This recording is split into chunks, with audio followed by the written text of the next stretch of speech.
September 12th, 2021 will forever be remembered as the day that Francisco Lindor officially became a Met after that incredible performance against the New York Yankees. You are Locked On Mets, your daily New York Mets podcast. Part of the Locked On Podcast Network, your team every day.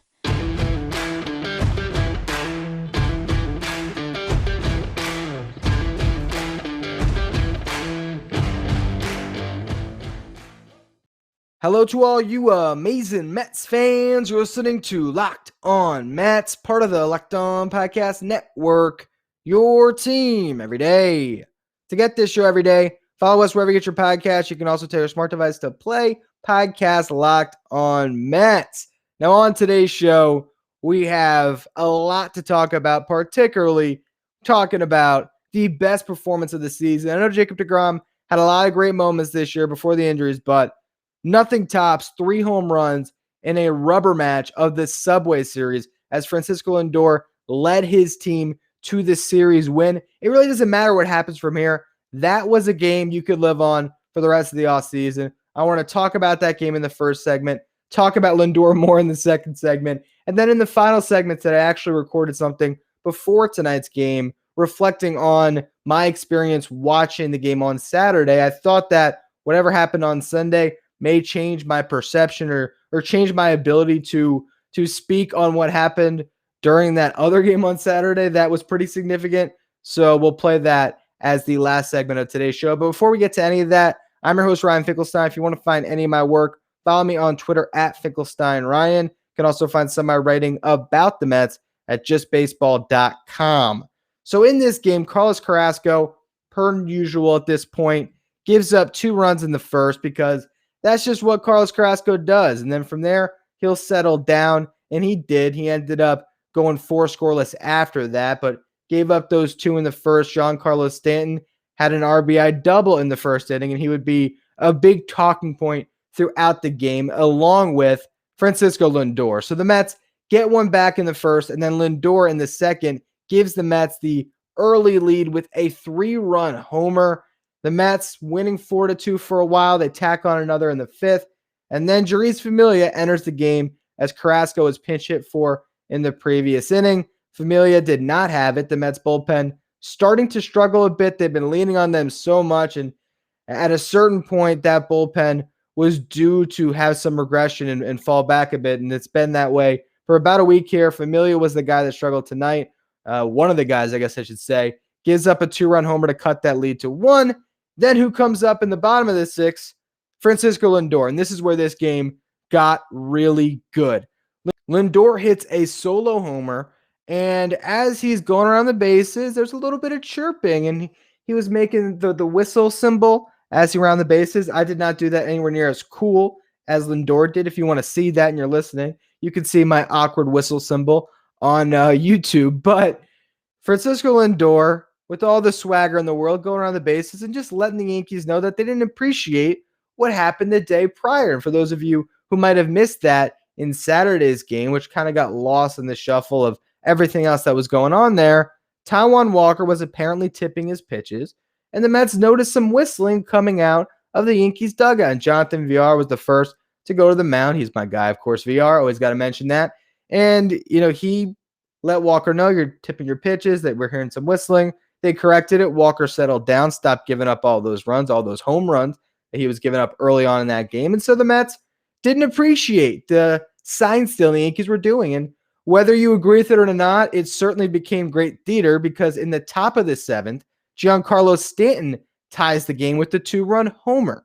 And before we talk about the sideshow, let's focus on the terrible managerial decision.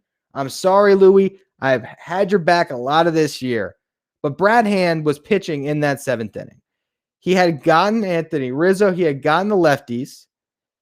He had an opportunity with Joey Gallo on deck and first base open to simply walk Giancarlo Stanton. Just that simple. You walk him, you're good, right? Well, Rojas said, hey, Brad Hand, sure, Giancarlo Stanton feasts on lefties. Sure, you got a lefty on deck that Brad Hand can pitch to. Might as well let him go out there and give Stanton somebody he can handle. He hits the 2-run homer that ties the game. So bad decision, but let's get back to the circus or whatever you want to call it, which was just an incredible game, seeing these teams go head to head. And Stanton decides to pay some attention to Lindor as he rounds second, and he slows down and basically stopped his trot entirely to chirp with Lindor, which then prompted Javi Baez to back up his boy very quickly. The bullpen's cleared, the bench is clear. We don't actually fight in baseball much anymore, so that didn't actually happen, but it just intensified the stakes of this game. There was more fighting going on in the stands. Everyone's going back and forth. I will say that the picture-perfect example of a Yankees fan came across my screen during the brawl, where I got to see a guy on a Sunday wearing a full-on dress shirt with the Yankees shirt over it. I mean, that is typical Yankees fan, white collar and all. So to see that made me hate the Yankees even more, made I'm sure whoever was sitting around that guy hate the Yankees anymore or even more. And then we get to the bottom of the 8th inning, where Mets fans got what could be the moment of the year. Francisco Lindor, who's already endeared himself with 2 home runs on the night. He didn't have to do anything else. He already showed the swagger. He showed everything you could have wanted. In that big spot, a superstar rises to the moment. A superstar sees that this game is hanging in the balance, knows that they are going to be attached to whether the Mets win or lose simply by virtue of being the face, being the superstar, being the guy that got into it with the Yankees. And he comes through yet again with his 3rd home run in the game. Hit 2 from the left side, I believe, 1 from the right. Unbelievable. 2nd shortstop in Mets history to have a 3-home run game. We get to the 9th inning. Edwin Diaz made us all sweat. He allowed a hit to DJ LeMahieu. He walked Anthony Rizzo. That was both with 1 out. But then he was able to strike out Brett Gardner, and that set up, once again, beautiful theater playing out at Citi Field. You just got to love it. Giancarlo Stanton stepped into the box with 2 on and 2 out. And during that at-bat, strike 3 was a cross-up between James McCann and Edwin Diaz, where McCann thought a slider was coming. Diaz went fastball. That went to the backstop, which should have been strike 3, but because of the cross-up, they don't get the call. That puts 2 runners in scoring position. A base hit takes the lead for the Yankees. And Stanton, with a little jam shot, lands in none other than Francisco Lindor's glove on the pop-up. The Mets win. And it is just euphoria at Citi Field. Mets fans love it. And I just think this was the game that Francisco Lindor became a Met. It's just that simple. I know the guy had the contract.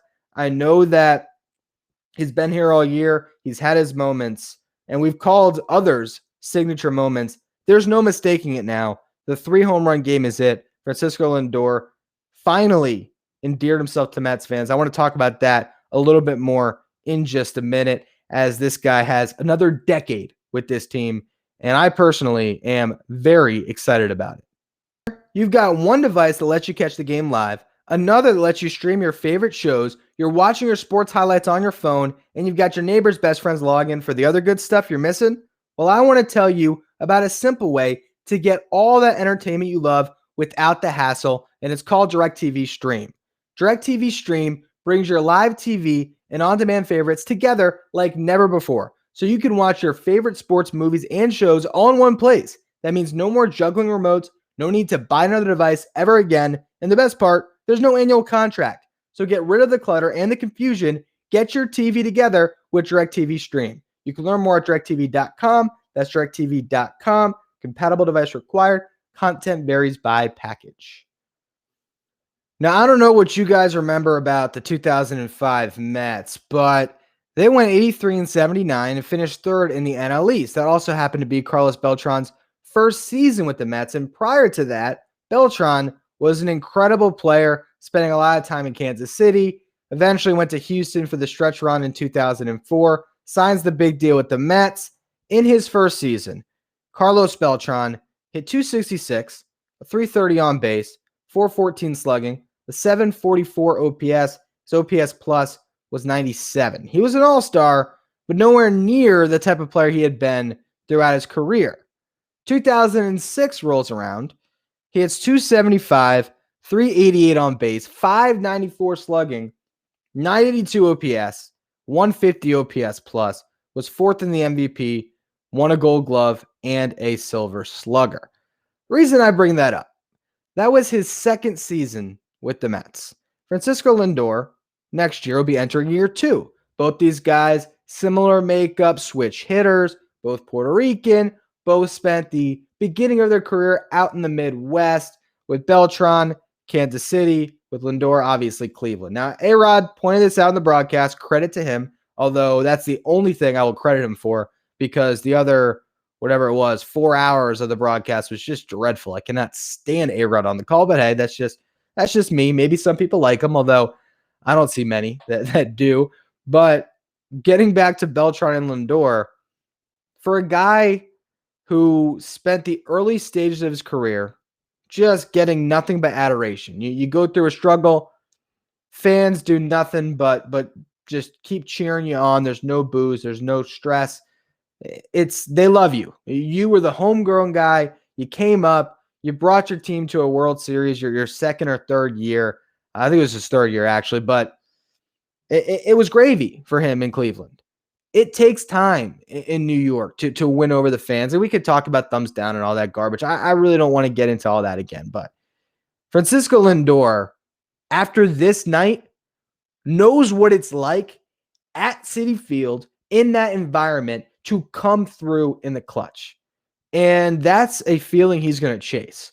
Not to say he's going to try any harder now than he did previously. That's not it. But some of that stress is gone because now he's delivered. Now fans know what it's like to see that guy. Now they have that moment to attach to Francisco Lindor and say, this is how he made me feel this night, where he did something no one anticipated. A 3-home run game is about as rare as it comes. It's hard to hit a 3-home run game than the cycle, honestly. I mean, maybe a cycle is just more random, so it doesn't happen as often. But think about what you have to do to hit 3 home runs in a game and to hit them from both sides of the plate. You have to have great at-bats, get yourself in the right counts, get your pitch, and you can't miss it 3 times in one game. Lindor does that now, everything changes for him. I'm not saying the Mets are going to roll off 17 straight, win this division, and go on and win the World Series. That's not what I'm saying.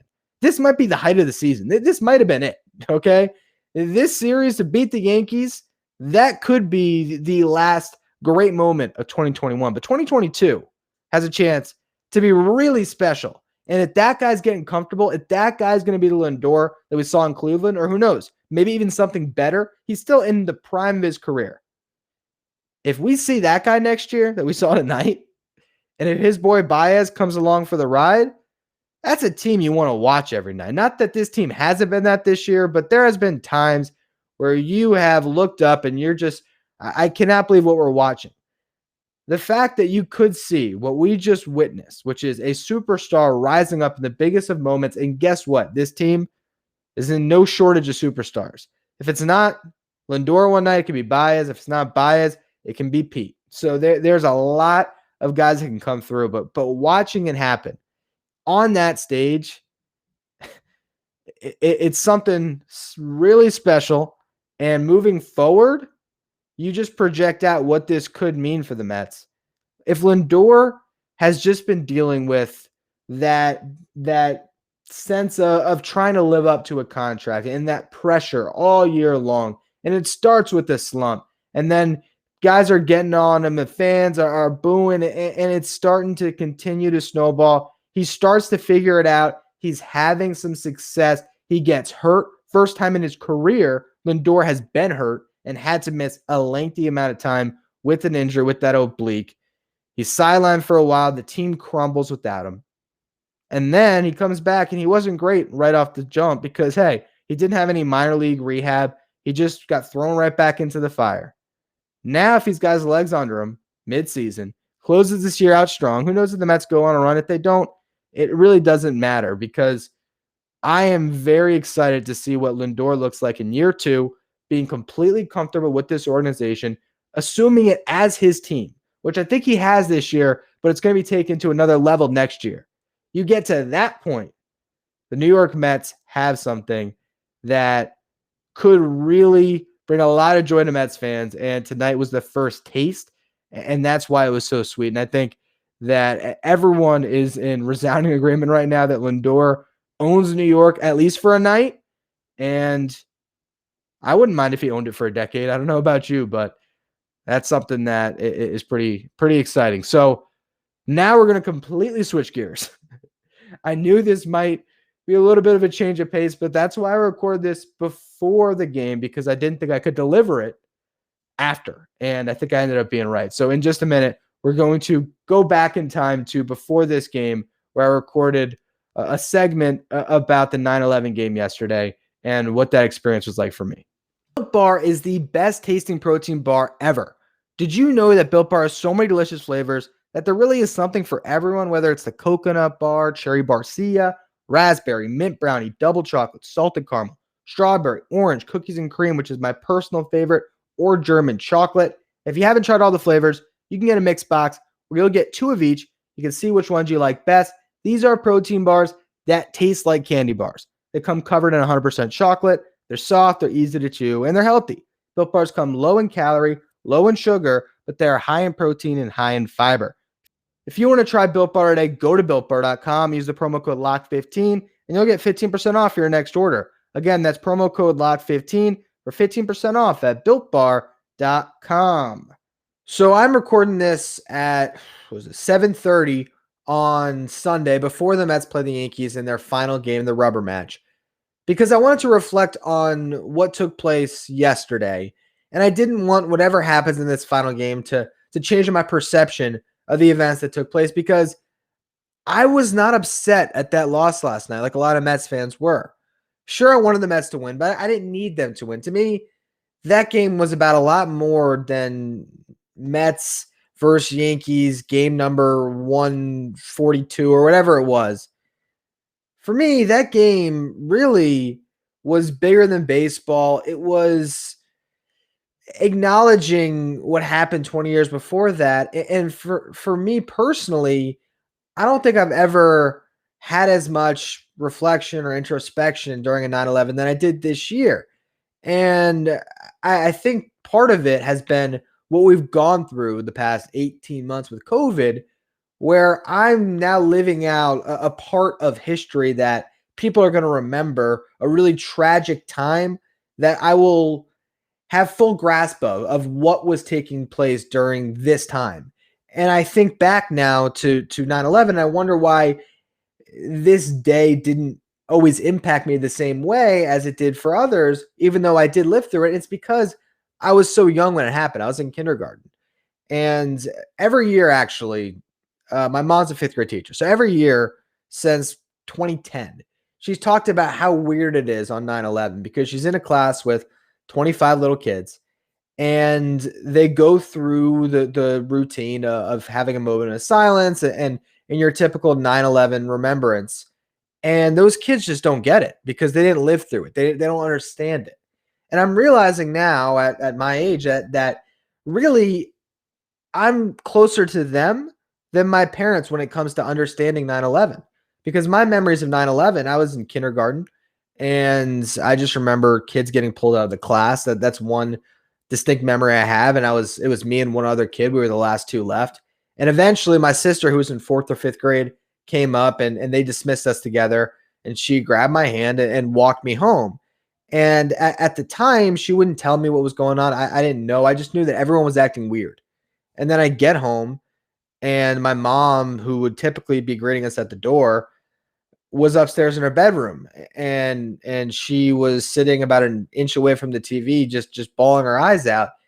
As a kid, I mean, you don't see your mom like that. So that's the only memory of 9/11 I have, a tangible memory, because my mom probably, got herself together and put on a brave face and threw on Blue's Clues and went about my childhood like nothing else happened. And my birthday was 3 days later. And I think my parents protected us and just didn't let on how much fear they had during such an uncertain time, and didn't make us nervous or feel scared at all, and really shielded us from it all.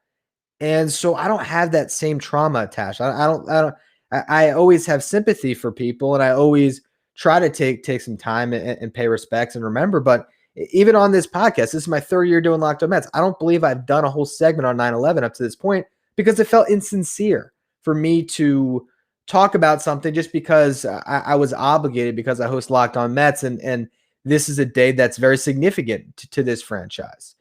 But this year, for me, it was different. And I think it was partially because it was 20 years. I think it was partially due to what we've been going through and just really understanding what that escape meant for people. The escape of being able to watch a baseball game on September 21st and seeing Mike Piazza hit that home run. And I think for Mets fans and Yankees fans, baseball, when they reflect on 9/11, baseball was that saving grace, that escape, that ability to smile for a night, to not think about all the tragedy that was going on, but think about something fun and watch a kid's game play. So when I was watching, or actually in the beginning of that game on Saturday night against the Yankees, I was listening because I was working, and I usually listen to the first 4 or 5 innings on radio before I come home, and then I watch the rest of the game. And so I'm listening to that game, and Taijuan Walker's giving up all these home runs, and it didn't bother me, not just because I wasn't necessarily looking at that game with the same magnifying glass that I do others, but also because it was a great broadcast. And on the radio side, you had Mookie Wilson in there during that inning when Walker was giving up all those home runs. Mookie's talking about 1986 with Lee Mazzilli, who was doing the game with Wayne Randazzo, and they were talking about that at bat. There's 2 big at bats in Mets history that really transcend the game, 2 at bats that everyone knows about. It's the Mookie Wilson ground ball that goes through Buckner's leg and Piazza's home run after 9/11. And so they're talking about the most iconic moment of celebration, that ground ball that goes through the legs. And Mookie's talking about it. And he's like, I didn't want that spot. I didn't want to be up there. You always dream about it. But he says, when you're in that spot, you don't want to be up there with the season on the line. It's terrifying. And he was talking about how the 3 guys before him got on with, 2 strikes. They got hits with 2 strikes. And he's realizing in his head how unlikely it is that he'll do the same thing. And he's battling. And he talked about how the pitch that he got, he should have done a lot better with it. He rolled it over. He's upset with himself, but then realizes he has a chance to beat Buckner to the bag. Then it goes through his legs. The rest is history. But I was so swept up in that moment in the broadcast that I didn't care that Walker was giving up home runs. And sure, I was cheering when the Mets started to get back into that game when they took the lead. I was happy, but I was just watching that game to watch baseball. It didn't, I was pulling for the Mets, but I didn't need them to win.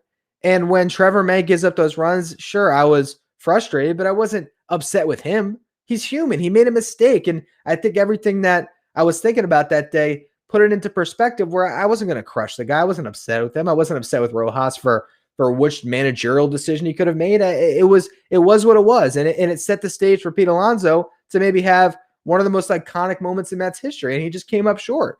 That ball in the 8th inning, he got a little bit under it. If he's another inch above that, that's a home run. If he squares up just a little bit better, if he pulls it a little bit more, that's a home run. If he lets it get a little deeper and he goes a little more opposite field, that's a home run. It's a game of inches, and he was an inch away from an incredible moment that Mets fans never would have forgotten. But as much as Mets fans needed to win that day, so did Yankees fans. There was a lot of Yankees fans, I'm sure, who had similar experiences to Mets fans who needed that escape on Saturday night and got to enjoy a victory. And to me, who am I to take that away from them and talk about why the Mets should have won that game when the Yankees won it? And it was just one game. It's 1 of 162. But for that night, it was bigger than baseball. And I just look at what we've just gone through with COVID, and I think about last season, how quickly everything can be taken away from us. It's not a coincidence to me that when the NBA stopped in 2020, that was when people started to take the pandemic seriously because the escape was gone. Our nightly escape in sports was no longer on the table, and we had to just deal with reality. And you talk about the 2020 baseball season, it just was weird. One of the moments that could have been in Mets lore forever won't be remembered the same way because there wasn't fans there. And that was after Tom Seaver passed away. The Mets played the Yankees, and Ahmed Rosario had a walk-off hit that would have been iconic. And maybe it still is, but I don't believe in 5 years we're going to think about that hit the same way we would have had there been 35,000 New Yorkers in that building, Mets and Yankees, some cheering, some just in agony, and that overall just energy that was present on Saturday night. And so I just sat back and enjoyed a baseball game. And I think that's what is great about sports. That's what's great about baseball. And it really did put everything in perspective for me. And for the rest of the show, we'll get into the nitty gritty, and we'll talk about however this series breaks out and what it means for the Mets and their fleeting playoff hopes. And obviously that game on Saturday was important for that. But that's not what I was thinking about on Saturday. And I'll tell you, one thing it changed for sure for me. 20 years ago on September 14th, 2001, I don't remember anything about that day, which was my 6th birthday. Just like I don't remember much about 9/11, 2001. But for September 14th, 2021, I'm turning 26, and I'm going to remember it. And I'm actually lucky enough to be taking a trip with my dad to New York to catch a couple of Mets games. I'll be at Citi Field for the first time this year, for the first time in about 3 or 4 years. And for the weeks leading up to this trip, we booked this way back in the beginning of summer, and we've been talking about how we thought they were going to be a first place team, and it was going to be so much better when we originally booked it. And now it's a little bit of the energy has left us as far as what the trip was going to mean. But now to me, it's just about spending time with my dad, my best friend. I've been going to games with him since I was a little kid, and now I got a chance for my 26th birthday to spend the time with him at a Mets game around Mets fans.